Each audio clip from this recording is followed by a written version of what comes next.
Assalamualaikum warahmatullahi wabarakatuh.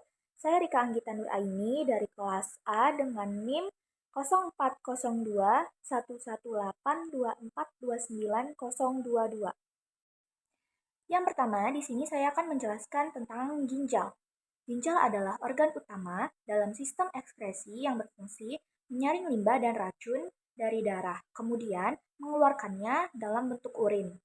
Fungsi ginjal yaitu menyaring limbah dan racun dari darah seperti urea, garam, dan kelebihan air. Yang kedua, mengendalikan tekanan darah dan kadar garam dalam tubuh. Yang ketiga, menjaga keseimbangan asam basa atau pH darah agar tetap stabil. Lalu, bagian-bagian ginjal ada renal cortex, renal medulla, renal papilla, renal pyramids, renal columns, fibrous capsule, minor calyx, major calyx, ureter, renal pelvis, renal artery dan renal vein, dan hilum. Pun fungsi-fungsi dari bagian-bagian ginjal. Yang pertama, renal cortex berfungsi melindungi bagian dalam ginjal dari kerusakan. Yang kedua, renal medulla membawa cairan yang masuk sekaligus membawa urin keluar dari ginjal. Yang ketiga, renal papilla sebagai saluran untuk mengalirkan urin dari ginjal menuju ke ureter. Selanjutnya, ada renal pyramids, yaitu mengumpulkan dan mengangkut urin keluar dari ginjal. Selanjutnya, ada ureter. Ureter ini membawa urin dari ginjal ke kandung kemih. Dan hilum. Hilum ini sebagai pintu masuk dan keluarnya darah dari ginjal. Lalu ada minor calyx. Minor calyx ini menerima urin dari area filtrasi ginjal atau nefron dan menampungnya sementara sebelum disalurkan ke ureter. Dan ada major calyx, yaitu yang berfungsi sebagai tempat mengalirnya urin dari renal pelvis menuju ureter pada ginjal. Lalu ada fibrous capsule yang berfungsi untuk mencegah infeksi di sekitarnya menyebar ke ginjal. Lalu fungsi dari renal pelvis yaitu sebagai saluran urin dari ginjal ke kandung kemih dan sebagai wadah penampung urin. Lalu ada renal artery yaitu yang berfungsi mengalirkan darah beroksigen dari jantung ke ginjal untuk disaring. Yang terakhir ada renal vein yang berfungsi mengalirkan darah yang disaring dari ginjal kembali ke jantung. Lalu yang kedua ada paru-paru. Paru-paru adalah organ yang berperan dalam sistem ekskresi manusia karena berfungsi untuk mengeluarkan zat sisa metabolisme tubuh. Fungsinya yaitu mengeluarkan karbon dioksida atau CO2 dan uap air atau HO2 dari tubuh. Lalu ada bagian-bagian paru-paru yaitu yang pertama, trakea, lobus superior, bronkus primer, bronkus sekunder, dan bronkus tersier, cardiac notch, dan lobus inferior.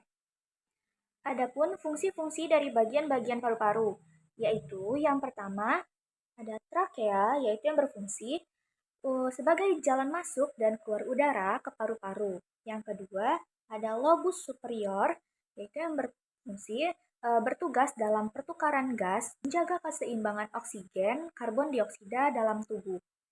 Lalu ada bronkus primer, yaitu yang berfungsi memastikan bahwa suplai oksigen yang masuk ke paru-paru terpenuhi. Lalu bronkus sekunder, yaitu berfungsi menyalurkan udara, menyaring partikel asing, melembabkan udara, memproduksi dahak, dan mengatur jumlah udara. Lalu ada bronkus tersier yang berfungsi sebagai saluran udara untuk mengarahkan udara dari tenggorokan ke paru-paru.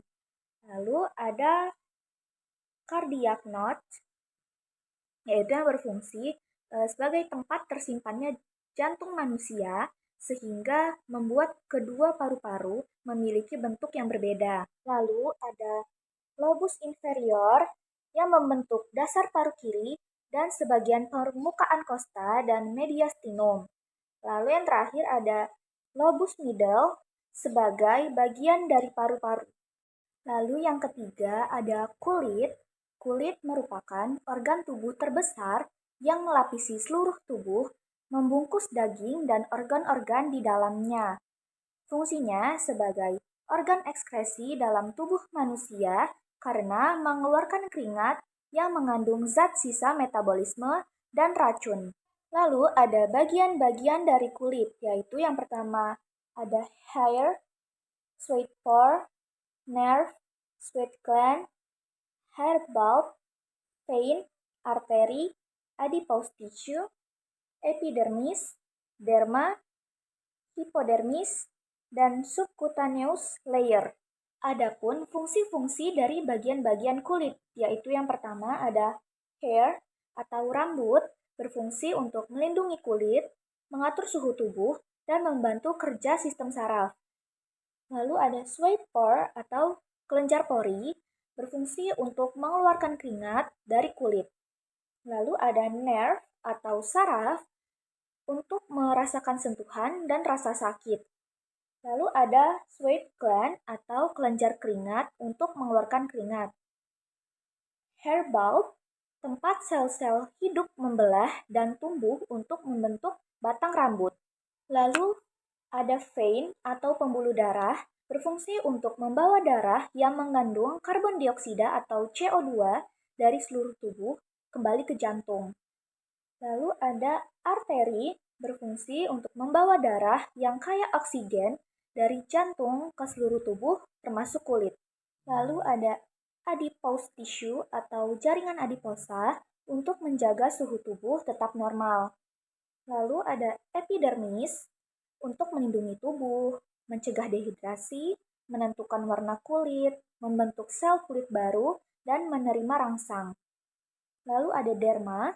Derma berfungsi untuk membantu mengatur suhu tubuh, membantu merasakan sentuhan, rasa nyeri, gatal, dan suhu.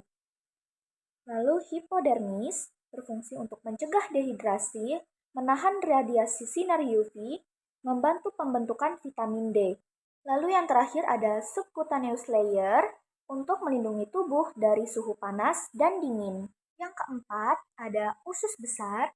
Usus besar adalah bagian terakhir dari saluran pencernaan yang berperan penting dalam pengeluaran sisa-sisa metabolisme tubuh dalam bentuk feses. Lalu bagian-bagian usus besar ada transverse colon, descending colon, sigmoid colon, appendix, rectum, dan ascending colon.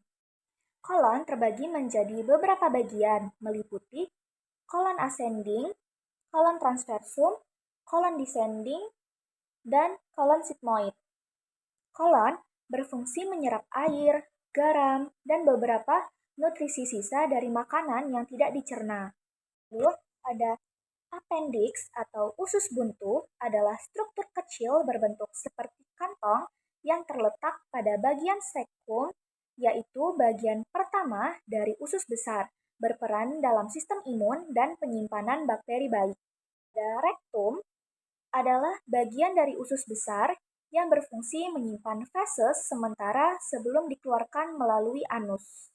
Lalu yang kelima ada hati. Hati atau liver berperan penting dalam metabolisme dan detoksifikasi.